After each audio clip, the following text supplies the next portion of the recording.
This week in the field, I am back out on the beaches of San Diego. Hey everyone, I'm Scott Davenport and welcome to In the Field. Thanks for joining me today. Before I get you out to the coastline of San Diego, quick favor to ask, if you haven't subscribed to my YouTube channel already, please consider doing so. You can get notified of every time I put up a new video, and there's at least 2 a week, sometimes more, all sorts of things about photography. Everything from the infield, the in-post videos, to targeted tutorials, and just general ramblings from my vlog. And with that, I want to get you out to the San Diego coastline with me.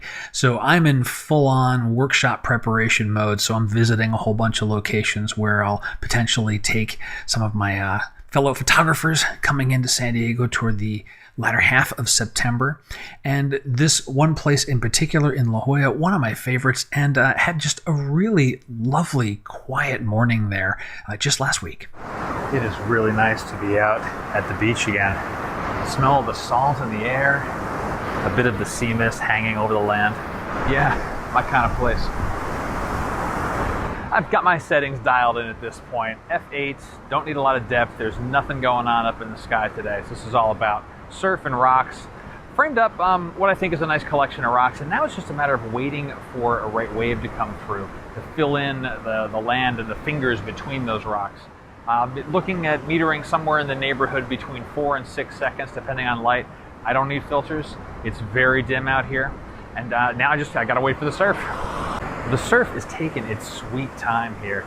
It's a slow roll coming in. Every once in a while, there's a stack up of waves that work their way through these rocks. But it's slow going. Patience is going to be the key here. I've since moved the camera settings to F11.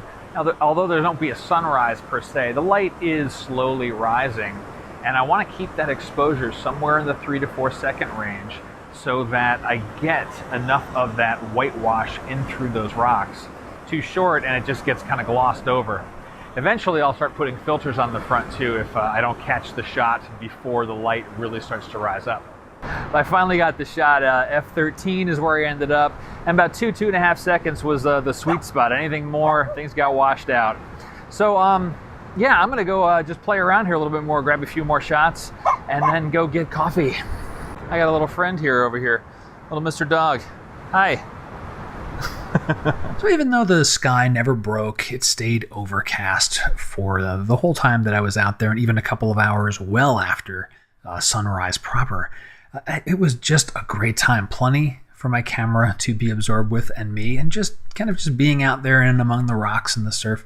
It was a really nice time. I wanted to show you some of the photos I came away with because, you know, the key to this shoot, I think that's the tip of the week, is patience, just waiting for the ocean to do that thing. And this is just a handful of the shots that I finally did bring in from the camera.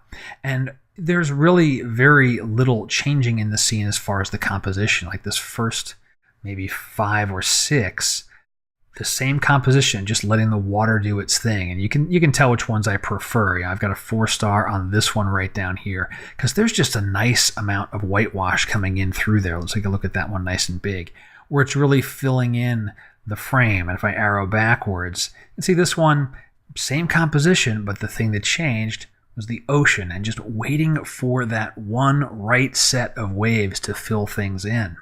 I did shift my composition ever so slightly as this left edge felt a little bit empty. So did another sequence where I'd reframed and then just kind of worked my way through, waiting for the tide to do its thing again.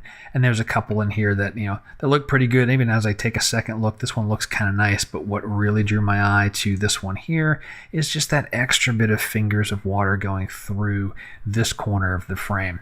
So, again, tip of the week is patience, especially when you're working with flowing subjects that aren't predictable. Waterfalls are pretty easy. Water starts at the top, goes down to the bottom, you're pretty much good to go.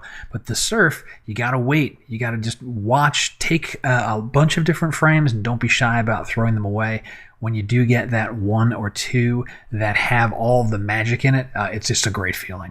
And that will do it for this week's In the Field. Hope you've enjoyed it. If you did, please let me know somehow. Comments on the video below. Social shares, always appreciated. If you've got a question about photography, let me know in the comments. I want to keep it private. Send it to me through my website. And I usually turn a response around within a day or two, so you don't have to wait around forever to hear back from me.